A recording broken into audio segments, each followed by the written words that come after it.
Buenas noches, mi nombre es Sara Valentina Rodríguez. Represento al semillero Nuevas Tendencias en Derecho Procesal de la Universidad de Nariño. Y el día de hoy quiero compartir ante los honorables miembros del jurado y ante el público presente el interrogante que se planteó mi semillero. La cosa juzgada de los pronunciamientos de la Jurisdicción Especial de Paz puede ser objeto de ruptura ante tribunales internacionales, encontrando una respuesta afirmativa, frente a la cual el semillero propone unos estándares que han sido extraídos de jurisprudencia y de instrumentos internacionales, que al ser adoptados por parte de la JEP, le podrá brindar a sus fallos seguridad jurídica. Para tal fin, desarrollaré mi intervención en tres partes. En la primera de ellas, haré referencia a la cosa juzgada como una institución procesal dentro de la JEP.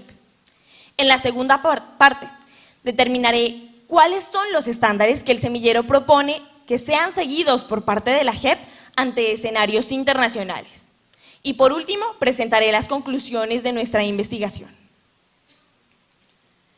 Para hablar de la cosa juzgada como institución procesal, es necesario hacer referencia al Acto Legislativo 01 de 2017, que en sus artículos transitorios 6 y 8 ha establecido dos mecanismos de ruptura de la cosa juzgada de los fallos de la JEP a nivel interno.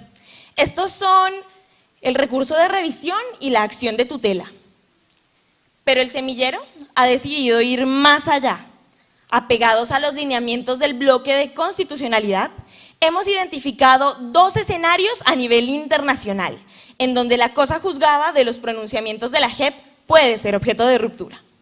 Estos son, en primer lugar, el Sistema Interamericano de Derechos Humanos y, en segundo lugar, el sistema conformado por la Corte Penal Internacional.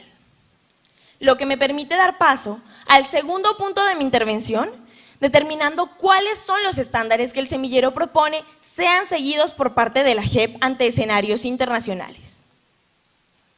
Al hablar del Sistema Interamericano de Derechos Humanos, es necesario hacer referencia a la cosa juzgada de pronunciamientos judiciales internos, que ya ha sido objeto de ruptura por parte de la Corte Interamericana de Derechos Humanos, tal como se dio en los casos la masacre de Ituango, la masacre de La Rochela o el caso Manuel Cepeda Vargas, todos contra Colombia, por el incumplimiento de obligaciones convencionales. Para evitar que esto suceda con los fallos de la JEP, el semillero propone tres estándares.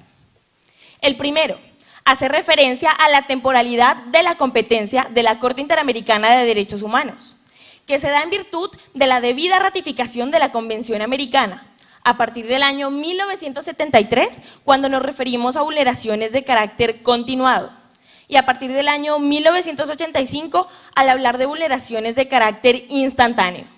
Así se establece en la sentencia Blake versus Guatemala. Esto quiere decir que la Corte tiene competencia para conocer de todos los hechos que ocurrieron en el marco del conflicto armado que hoy son de competencia del Tribunal Transicional.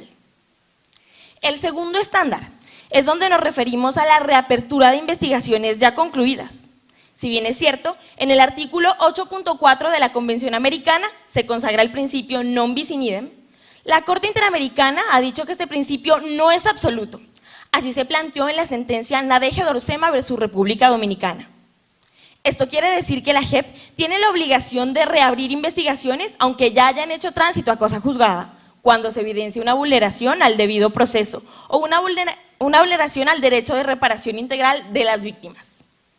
El tercer estándar es en donde, en concordancia con los artículos 1.1, 10 y 63.1 de la Convención Americana, el semillero propone que la JEP adopte los parámetros de reparación integral que este Tribunal Internacional ha desarrollado en sentencias tales como la masacre de Mapiripán versus Colombia, el caso Rodríguez Vera versus Colombia o el caso Acosta Calderón versus Ecuador.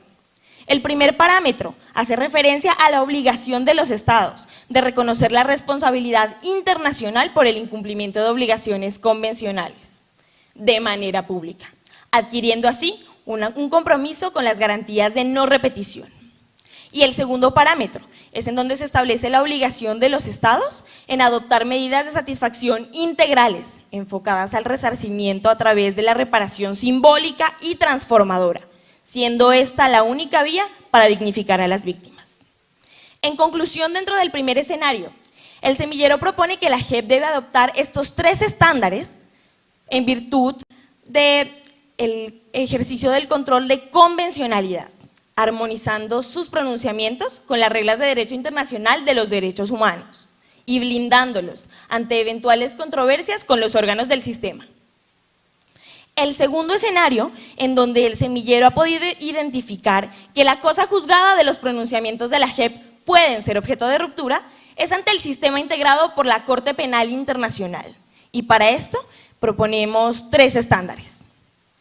El primero de ellos hace referencia también a la competencia y temporalidad de la Corte Penal Internacional, que se da en virtud del artículo 5, literal 1 del Estatuto de Roma, en donde se fija su competencia sobre graves infracciones al derecho internacional humanitario.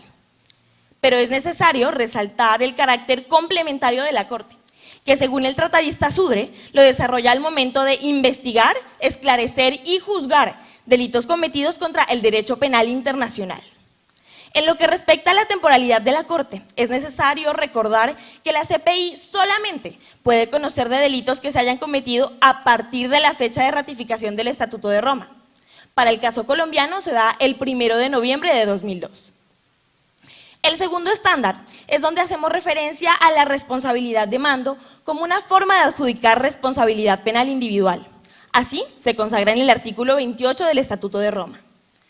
Ante esto, el semillero propone que la JEP debe adoptar las reglas de derecho internacional humanitario para adjudicar responsabilidad penal a los jefes y superiores al mando de las Fuerzas Armadas, puesto que en un informe que la Fiscalía de la CPI le ha dado al Estado colombiano, se establece que el artículo 24 del Acto Legislativo 01 de 2017, que reglamenta lo referente a responsabilidad de mando, no está en concordancia con las reglas de derecho penal internacional, lo que ocasionaría que la CPI active su competencia, como sucedió en los casos la Fiscalía versus Tiomir Blaskic o la Fiscalía versus Segnit Delalic, evitando así desconocer años de evolución de esta figura jurídica dentro del derecho penal internacional.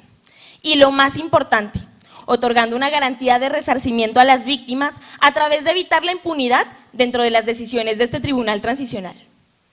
Y el tercer estándar es donde el semillero propone que la JEP se apegue a los criterios de reparación individual, enfocados al resarcimiento del daño antijurídico que han tenido que sufrir las víctimas directas y enfocados a la reparación colectiva, que se trata del trabajo con proyectos a largo plazo, con comunidades, enfocados también al resarcimiento del daño de las víctimas directas. Así, estos criterios tan novedosos, la CPI los ha utilizado en casos tales como la Fiscalía de la Corte versus Almada Al-Faki Al-Mahdi y la Fiscalía de la CPI versus Germain Katanga. Dicho lo anterior, procedo ahora a presentar las conclusiones de nuestra investigación. En primer lugar, el semillero propone que estos estándares que se han desarrollado sean adoptados por parte de la JEP en virtud de una herramienta de derecho internacional, que es el diálogo de jueces, entendido como la influencia de las cortes internacionales en los pronunciamientos de las cortes nacionales. De esta manera, la JEP podría blindar sus fallos ante eventuales controversias con los sistemas ya mencionados. Y lo más importante, armonizaría sus pronunciamientos con las reglas de derecho internacional de los derechos humanos y con las reglas de derecho internacional humanitario. Y la segunda conclusión es donde el semillero establece la importancia de adoptar estos estándares ya desarrollados, puesto que la JEP, al adoptarlos, le otorgaría estabilidad jurídica a sus fallos, siendo un elemento esencial a la hora de resarcir a las víctimas. Esta es la única forma que tiene el Estado colombiano de hacer frente a la obligación histórica que tiene hoy con el acuerdo de paz. Porque así como lo dijo el fiscal Jackson ante los tribunales de Nuremberg en uno de los momentos más oscuros para la humanidad, la única forma de terminar la guerra es haciendo justicia. Muchas gracias a todos.